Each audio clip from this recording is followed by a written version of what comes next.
All right, guys. Attempt 3 at the YouTube. All right, here we go. So, Scott Weber, Nova James Virtuosity, and Two Ducks podcast, talking to you about the 3-week Jumpstart Challenge. This is episode 2. We're going to talk about specifically the food, how much, what you're eating, supplements, and alcoholic beverages, and how all that's going to go. All right, so diving right into it. You need to head over to novajamesvirtuosity.com. Check out the shop. Get signed up. $40. Sign up deadline is January 29th. The challenge starts February 5th. Get over there, get signed up so that we can get you out these trays. All right, I'm going to send you 3 of these trays. Divided into 3 compartments. You got your protein, your starch, and your veggies. Okay, we're going to talk about how much you get of each of those and how many of these trays you get. So, basically 3 trays per person per day. Okay, you get a 4th tray if you weigh 165 pounds or more. Okay, you're only getting scored. You're only getting points for 3 of those trays.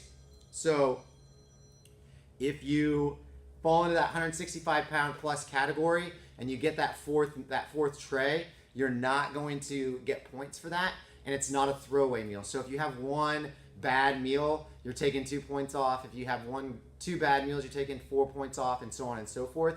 You don't just get that extra meal as a throwaway, okay? That's just because of the amount of, because of body size, being able to get some more caloric intake. All right, so talking about the tray and what it looks like. We've got 3 compartments. Your protein, notice about the size of a fist. We're gonna talk about that when we're talking about eating out, all right? So about the size of your fist for your protein and about the size of your fist for your starch, all right? With the proteins, we want to be eating a nice clean protein, lean proteins. All right, really good stuff is going to be chicken breast, venison, fish, lean beef. Those are going to be the better options. Pork is okay. There's nothing against that. Whole eggs are fine. We're not going to be worrying about trying to figure out the amount of fat in the protein. That's not going to count. So you can eat whole eggs. Don't worry about that. So that's the protein. Has to fit in this compartment. And you got to be able to get the lid on. Okay? That's the amount there. We're going with the proteins. Starch is same concept. We want to be in a more healthy starch. So think bright colors. Sweet potatoes, squash, stuff of that nature is what we want to lean towards. Those are what we want to primarily eat. But we can do russet potatoes, yellow potatoes, red potatoes. Those are okay. White rice is okay. Some long grain rice is definitely better. What we don't want to have is we're going to completely stay away from processed stuff like our pasta dishes, okay? So eating clean, we're going with those lean meats, lean proteins, and then those bright colored starches. And then in this big compartment, we're going with vegetables. Key with the vegetables is it has to at least fill up this compartment, but you can have as many more as you want. Load them on top. All right, so you can add in spinach, salad right to the top, throw in some extra carrots, green beans, broccoli, whatever. Pile that stuff on top as much as you want. Key is you get 3 of these a day. All right, so 3 trays a day unless you're over 165 pounds. And we're not snacking, and we're not going back for seconds. Okay? Last part of this is fat. Size of your thumb is the fat that we're going to get added on top of that. That doesn't include the fat that's in the proteins. Like I said, we're not worried about counting those. And those fats that we're adding in, we want those to be good, clean fats. Think about stuff like avocados, avocado oil, olive oil, coconut oil, things of that nature. Stay away from the corn oil and cornstarch and those kind of things. All right. So that's what we're eating. That's how many of them that we're eating. So let's talk a little bit about what if you're eating out? I don't expect you to take this tray out to the restaurant with you and be that weirdo at the table putting your food into the tray as you order it. All right? Just think when we go out, we want to stick to those same guidelines where we're eating those lean proteins, those bright colored starches, and then tons and tons of vegetables. So stay away from, we're not doing snacking, so no appetizer. If you're going to do something pre-meal, make it a salad. All right? Looking for like an olive and oil and vinegar dressing for that, or a very basic simple vinaigrette. All right, and then obviously staying away from desserts because we're going no sweeteners, no man-made stuff, no processed stuff, and then that meal. And when that meal comes out, We want to make sure if it's a large portion size, estimate about the size of your fist for your protein and your starch. Anything extra goes in the doggy bag. Take it home. Use it for another meal. Double up on the vegetables. All right, get the extra salad. Get extra side of vegetables. Pile that stuff on top. By all means, as much as you want of those. As far as the starches go, key thing here, we're staying away from.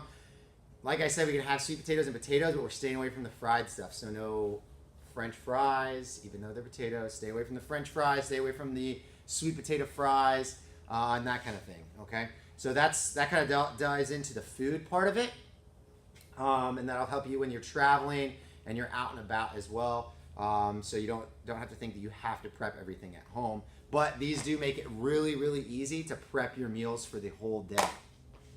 All right. Or the whole week, because you can prep in those and then put them in other containers for you to take with you throughout the week. Prep some lunches, some breakfasts throughout the week. So that's a really good idea. Next thing we're going to talk about, alcohol. Okay, so we're not getting any added sweeteners. Obviously, that's going to eliminate alcohol. It's also going to eliminate our since we're not doing processed stuff, it's going to eliminate our bars, our Kill Cliffs and Fit Aids, our Gatorades and Powerades. All that stuff has added sweetener. We're staying away from that kind of stuff. If we end up getting an alcoholic beverage, one alcoholic beverage is going to negate one meal, one good meal. So it doesn't mean you can drink an alcoholic beverage and have a really bad meal that's not within your clean eating and not within your correct amounts.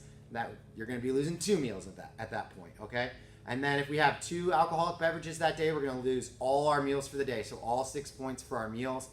And then if we have 3 or more, we're just not going to get any points. So we won't get the workout point or the sleep point, regardless of whether we did those. Okay, so it's 3 weeks.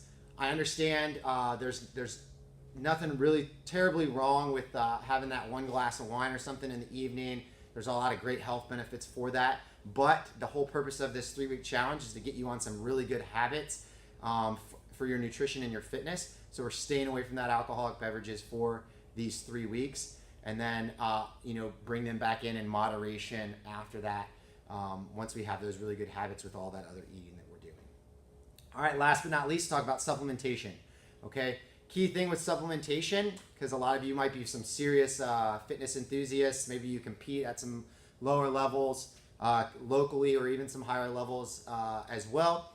In CrossFit, powerlifting, weightlifting, running marathons, 5Ks, whatever it may be. But you're pretty serious about your fitness already, but you just want to kind of dial everything in for the year, because we all need that reset. So if we fall into that category where we're avid fitness people already, so you're going to need to already be spending 5 to 6 days a week working out for an hour plus per day at a relatively high intensity. Okay, so that's pretty serious fitness stuff. And if we fall into that category and we are 15% or below body fat for men or 22% or below body fat for women, then we can talk about supplementation. All right, pre and post workout supplementation. All right, if you don't know your body fat percentages, we're going to post some stuff in the Facebook group that's going to give you some rudimentary ways to do some measurements and get a pretty rough idea of what your body fat percentage is. Hopefully, if you're pretty avid, you already have a pretty good idea where you're at.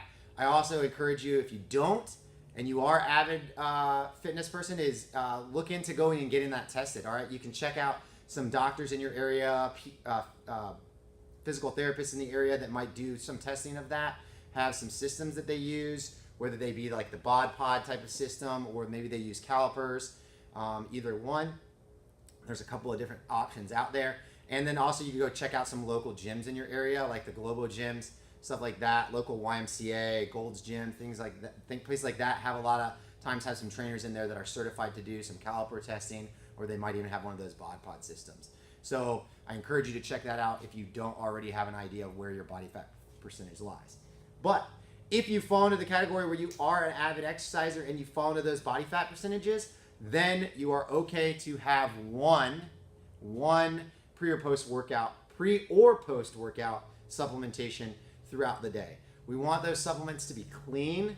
Okay, we're looking at shakes and stuff like that, protein, carbohydrates, creatine, But we want them to be as clean as possible, made from real food products, not a lot of sweeteners added into them. All right, so most of the time they're not the best tasting things, as many of you probably know, but they are effective and they can help you get those extra calories if you have such a high volume of training that you need some of that in your system.